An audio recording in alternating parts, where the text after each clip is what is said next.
Place à la revue de presse, non pas la revue de presse, l'édito international d'Europe 1. Bonjour Vincent Herouet. Oui, vous écrivez vos textes. Au 4e jour de la guerre, Vincent, il y a le début d'une prise de conscience.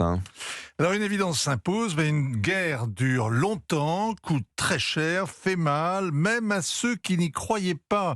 Les innocents qui sont partis dans le Golfe pour passer les vacances de février, alors que les tambours de la guerre résonnaient au loin depuis 1 mois et demi, réalisent qu'ils auraient peut-être dû écouter les infos, que le monde n'est pas un grand parc de loisirs où l'occidental peut bronzer impunément. En guerre, il n'y a pas d'assurance tout risque.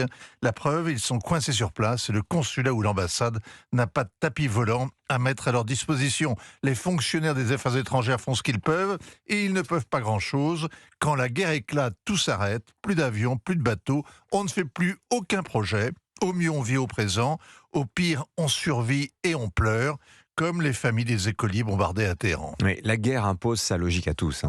Aux puissants qui nous gouvernent aussi, le président Macron a expliqué samedi que la France n'avait été ni prévenue ni impliquée, comme s'il s'en lavait les mains. Mis devant le fait accompli, il le désapprouvait.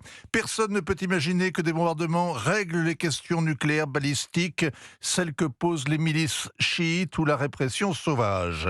Mais 47 ans de réplique islamique, 15 ans de palabres ont prouvé que la diplomatie ne réglait rien non plus. Les mollahs n'ont jamais cessé de défier la France ou de la combattre.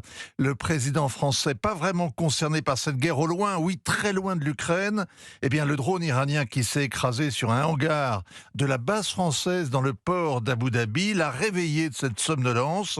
La France a signé jadis un accord de défense avec les Émirats arabes unis qui achètent nos Rafales en échange de notre protection.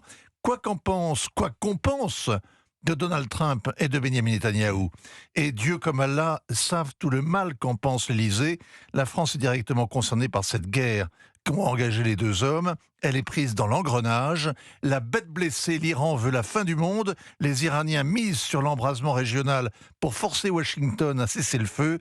L'Amérique qui ne réussit pas à protéger ses alliés. Alors les Américains, ils ne semblent pas très pressés, Vincent. Ils disent qu'ils vont s'adapter à l'évolution du conflit et qu'ils iront jusqu'au bout. Alors après 3 jours laconiques, Donald Trump a multiplié hier les prises de parole. Ses ministres de la Défense et des Affaires étrangères aussi.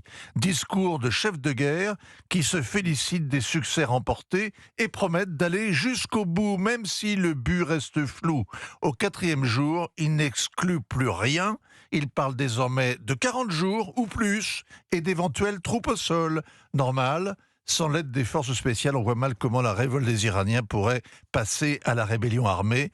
Bref, au 4e jour, l'engrenage est bien là, à la guerre comme à la guerre. Et alors, au sud Liban, le Hezbollah lui a tiré sur Israël, Vincent, déclenchant une riposte massive. Et on compte plus d'une 50aine de morts. Et chacun désormais s'attend à ce qu'Israël revienne une fois de plus au sud Liban pour désarmer le Hezbollah, ce que personne d'autre d'ailleurs ne ferait à sa place. C'est l'ouverture d'un 2e front. Toute guerre est contagieuse et la fatalité du Liban, c'est que chaque crise au Moyen-Orient y déclenche des affrontements armés. Signature Europe 1, ainsi va le monde. Vincent Herouet. Merci Vincent. 8h moins le quart sur Europe 1.